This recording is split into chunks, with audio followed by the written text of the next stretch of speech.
The fact that people go to psychiatrists and the fact that they are prescribed pills is somehow still there. Science You're telling me… I'm not rubbishing the science. I said, if things are going wrong with your life, it's bad enough. If you get depressed, you're only multiplying the problem. For this, the activists have been… You also? You also? Okay. Okay, I'll explain that. I very much understand. I'm closely associated with various people who are in the profession. And there are many people, because every day I'm meeting thousands of people, not everybody is perfectly sane, a lot of them go off, they need doctor's help, everything. It's not we're discounting that. But if you do not bring the fundamental responsibility in every human being that their physical and mental health is their business, if you do not bring this from an early age, you will see a lot more people will go off. Don't think everybody is pathologically ill, no. Those who are pathologically ill, without medication for periods of time, they may not be able to come out at all. Some of them will never come out, that is also there, that's a different matter. But we are talking about all the fringe kind of madness, which all of us have. Something goes wrong, I can also drive myself into depression. I can also drive myself into depression. Something that I want doesn't happen. Everybody capable of driving themselves into depression, isn't it so? Is it possible or not? So what you're saying is… Depression is not a choice? I mean, is that what you're saying? You think depression is a choice? Please understand, there are some who are pathologically ill. It gets them in spite of themselves. But many of them push themselves into it. Suppose you get very angry, what is the expression you use? I'm mad at you.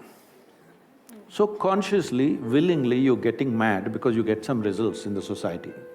If you keep trying it, because the line between sanity and insanity is so thin, if you push, one day you will cross. There are many people in the world who need not be ill, both physically and mentally, not just mental illness I'm talking. Both physically and mentally, they need not be ill. See, right now, for last 50 years, some millions of cardiac surgeries have been done. Today surgeons are clearly telling you, if you go off red meat, you eat the right food, if you exercise, you will not come for the surgery table. Is that against your cardiology? Why is psychology such an insecure profession? Absolutely not. There's a certain diagnostic criteria for… So, I might be sad, I might be extremely sad, but that does not mean that I am depressed. I am entitled to my sadness. See, please, who doesn't know this?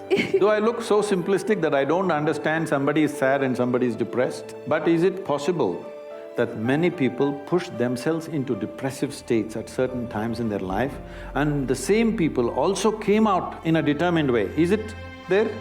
Thousands of them? Is it there or no? Many of them. So, if I say it is open, everybody need not end up with chemicals, maybe it's against a particular profession, but we're talking for humanity. Thank you, Sadhguru. Although I don't think Anjali is fully convinced on the answer's tangent. Questions? How do you get fully convinced or not convinced on a fact? If it's your opinion, you can be convinced or not convinced. Is it a fact that many of you, I'm saying most of you are young, you've not seen much life, but even in this little life that you have seen, there were moments when you crossed your sadness and became depressed for a few days. Has it happened to you? And most of you have come out of it without anybody's help, or maybe with a friend or somebody who mentored you a little bit, have you? These are facts, these are not opinions.